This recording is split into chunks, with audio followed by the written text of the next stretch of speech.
It's almost like we planned that. I used to love watching like. There's this YouTuber. I don't know if he's still around. I think he called himself Buffalax. But he would take a bunch of foreign songs, like pop songs, rock songs, or whatever, that aren't in English, and he would, like do lyrics. Yeah, and he would put Yeah, English subtitles of kind of what they sounded like. And some of them were pretty far fetched, but man, some of them were so good. And I've been such a huge fan of some of those.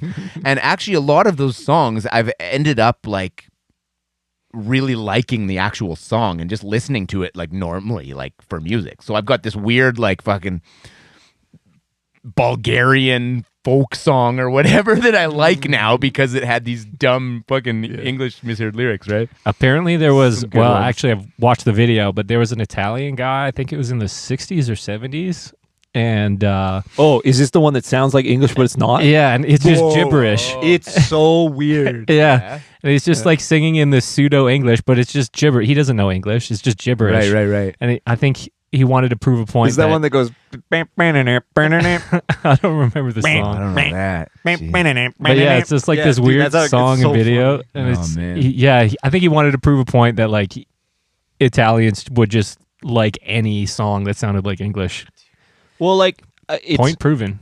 It's funny because like when you listen to it, it's like imagine not understanding English but hearing it. Right. And that's what it's like. And It's like listening to Rammstein. It's like when Russell Peters goes and tries to like, speak a foreign language that he doesn't actually know, but he's like, this is what it sounds like to me kind of thing. It's kind of funny, right? That's what Everybody it's like. talks funny. It's okay. Listening to Ozzy Osbourne live. Yeah.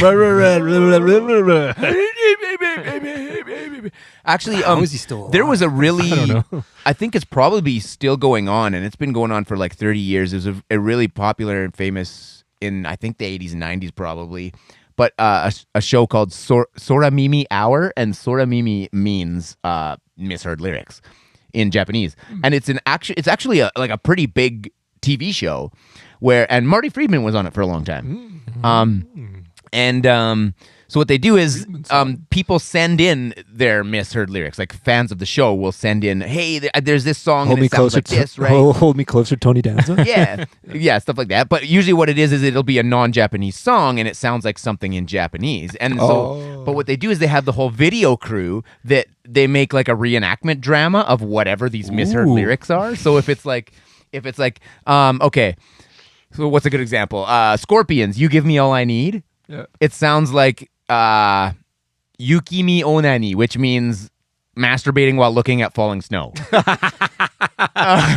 it sounds like that, right? So what they've got now is as the song comes in, before it hits to that lyric, the camera comes in and kind of sees a guy in front of like this beautiful snowy scene, and he's got his window open, but he's like this, and then he's busted, and then the lyric comes up, Yukimi Onani, right? And it's like, oh my god, that's hilarious, and they reenact every one of these things, right? And then the guys comment on it, and then they send in their own, and there's just like there's like weeks and weeks of footage of this show to watch, and if you understand Japanese, it's fucking hilarious, man. So good. The misheard lyrics from Vince Neil live when he's like, Big Mac 103.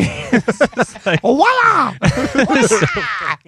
Oh man, poor guy. Yeah, I mean, that guy's got to know how much he gets shit on these days. Like, there's no way he doesn't know. No, it must be so interesting to have a life like that. Like, there's so many people who are like big time, like the butt of the joke, like the pariah that we were just talking about. No, the callback too. There you go. You think about that guy's had one hell of a fucking life, though, man. Like, oh yeah, poor guy's.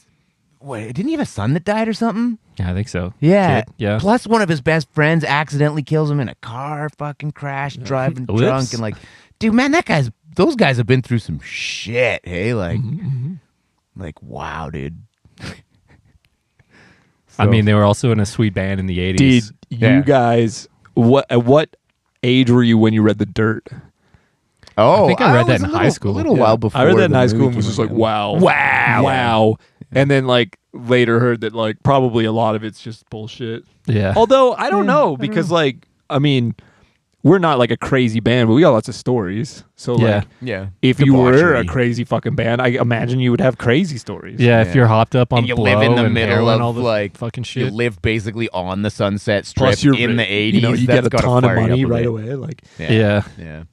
It's true. get famous. You gotta wonder, too, how much of it was just like these guys were there at the right time in the right kind of generation, and the right thing was going on, and they were just crazy guys who were there. Or are they actually a legendary band? I mean, I could only imagine how fucking weird and shitty I would be if, like, I got raised on the Strip in the 80s. Yeah, and then also was like signed to a major label and got like big famous metal band in like the early like if I got signed like in my like as I was 18, 19, 20 or something, I'd be a fucking mess out there. Oh yeah, dude. Man. That kind of lifestyle at 18, 19, I would have taken it, and I might not be alive, I don't think, today. Like, man, I was watching death or something. I went down a YouTube hole. It was this I can't remember what the channel's called, but it's like they do like a bunch of hot sauce on feet. No, call back. No, it's like these sort of like deep dives into like a band's discography, and like they just talk about the history of the band basically. Yeah. And I watched one on Warrant. Nice. Warrant. And Worm. Bro, like what a difficult transition it was for those bands from the 80s to the 90s. It was just like, God, like the shit that they were doing in like the 90s was like, this sucks. Like you guys spandex are to not flannel. it. Like they're just trying so many different things, and like, and I'm sure they were like influenced by that music as well. Like, I mean, we like modern metal music too, so we're like influenced by that also. But like the pressure on them to like figure it out and like keep going and like pioneers, get their I can only imagine like. Because Warrant, they had their Cherry Pie album was like what 1990 or 89, something like that. It's like right before the grunge a couple of good albums, wave. So. I really like Warrant. And then they're probably like, okay, let's dump a bunch of money into your next album. And then it's like, oh, sorry, grunge came and we're fucked. Yeah. And it's just like, label's boom, going under, bud. Yeah, your label's done. Your fucking contract is over. It's just like, fuck, that must suck. Or like, I bet there's a ton of bands that were just cool like a up and coming band. It's like, oh yeah, we're signed. We're gonna put out our first album, and maybe and then it's like, boom, nope. Sorry, fuck guys, you. We dumped you for Nirvana. Yeah, who the fuck's Nirvana? You'll see. Yeah, just like, oh fuck, bro. Yeah, and then side note on Warrant, there was another video that popped up, and it was this guy talking about how they had like a session guitar player do all the leads. Shred. So like the guys in the band like were like looked the part, but like maybe couldn't fucking play the part. They had something to do with like that with Bon Jovi too, wasn't there? I think it was their bass player. They have a live bass player and then a studio guy. I think. Yeah.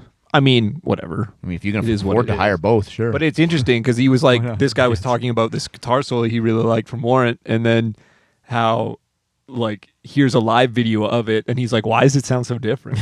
And it's like a simplified version of the studio one or whatever, but I don't know. I thought that was pretty funny. I mean, whatever. Way she goes. Fucking Cherry Pie, bud.